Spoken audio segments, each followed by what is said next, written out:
everybody, welcome to One Drink, a podcast where we talk about one topic for one drink. I'm Matthew, and yes, we are going back to the 80s again. Like I said before, there are so many things in the 80s, and this one is going to bring you flashbacks or memories, one of the two. This week we're talking about the waterbed. That's right.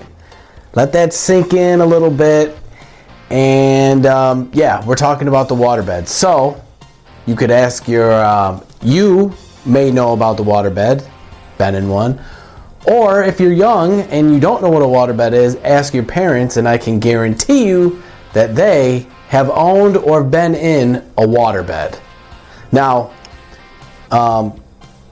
let's not get it confused. The waterbed was not invented in 1980.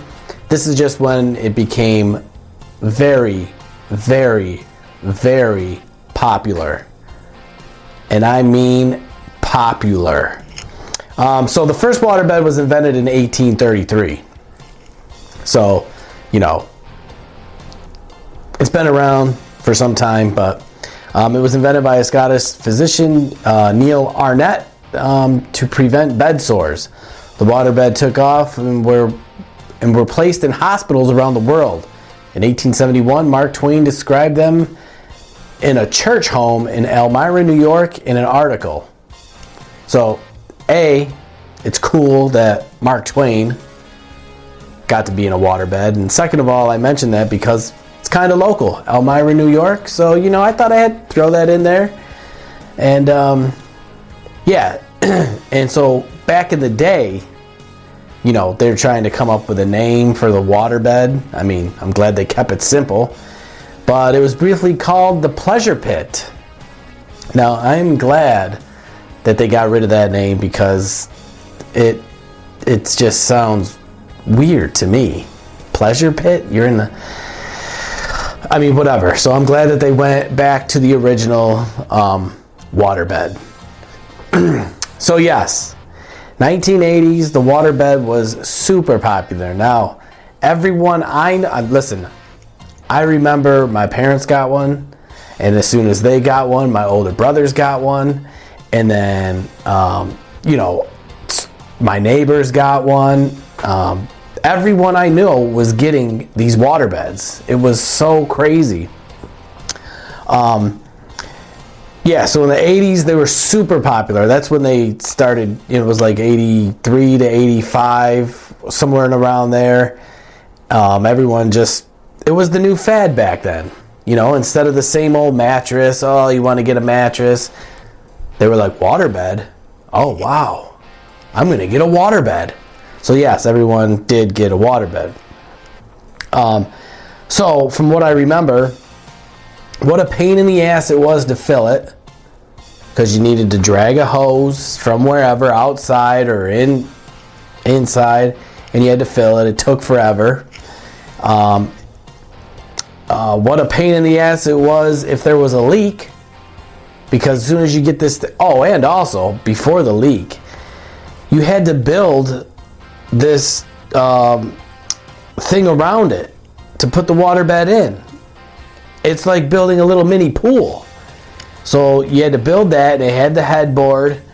The most popular one was the one where it was all wood.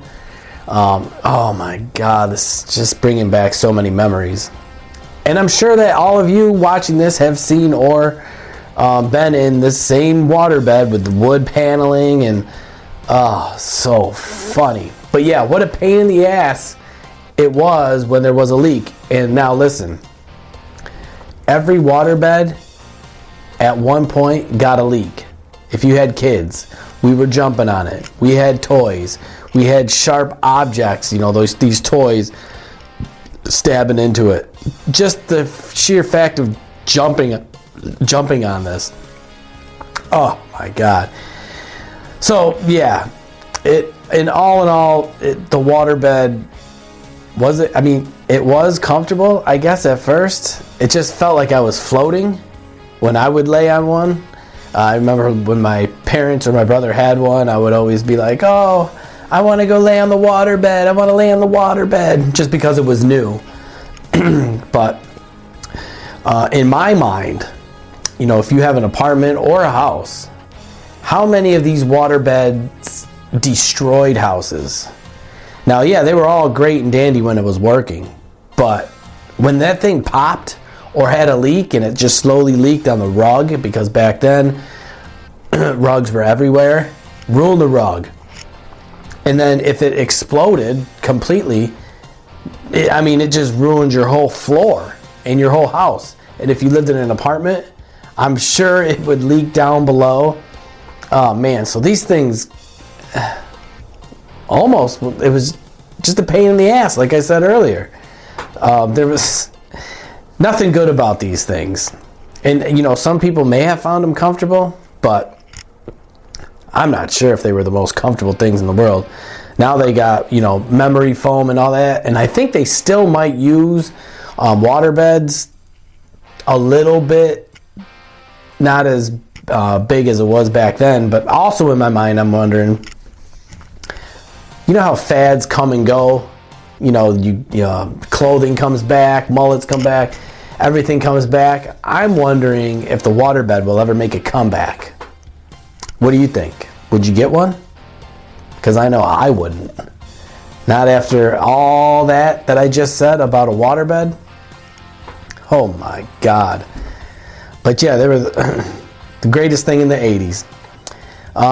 Though they were mostly associated with the bachelor pads and certain types of an adult entertainment, waterbeds enjoyed the wave of mainstream popularity in the 80s. Kids and adults loved the sloshing, floating sensation and the idea of sleeping on waves, and more waterbeds made their way into the suburb bedrooms than ever before. So yeah, that's basically what it is. You just felt like you were in a pool, just sitting there tanning or whatever. So funny. By 1987, waterbeds became a $2 billion industry and accounted for 1 out of every 5 mattresses sold in the United States. So that's what I'm saying, like at the time. $2 billion. That is a huge moneymaker. Sorry, the stupid phone, it never stops going off. Yeah, so $2 billion. Now, that's how popular these things were. There was a waterbed in almost every other home in the United States. So crazy. They're really fun. They were also very impractical. They weighed several hundred pounds. You had to fill them up by running a hose into the bedroom. Nothing can go wrong with that, right? Your bed could spring a leak, and they were banned in many apartments and dorm rooms.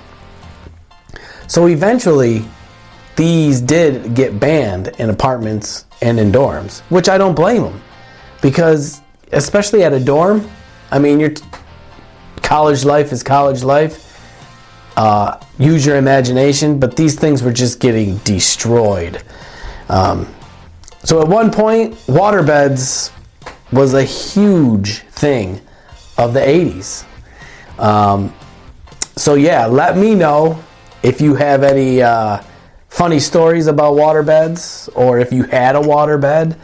I'm sure you did, and if not, I'm sure you knew someone that did, because $2 billion, you knew someone who had a waterbed.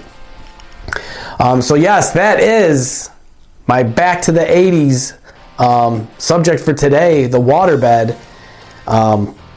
God, I'm still having flashbacks and memories of the waterbed. So you can follow us on YouTube. You can listen to our beautiful voices on all major platforms podcasts are played. Thank you for watching, and until the next time when we discuss back to the 80s, I don't know what it's going to be. I like to come up with crazy, weird, random stuff. There are a lot of mainstream stuff for the 80s, but there's so much stuff. There's going to be so many shows that I'll definitely be back. And if you want to be a guest on the show, come on. If you have any ideas for the show, let me know. You can also email the show. Email link below. Tell us a funny story. Comment on the show, comment about us, anything. Write us some funny stuff. We like to hear funny, random, weird stuff. Until next time, see ya.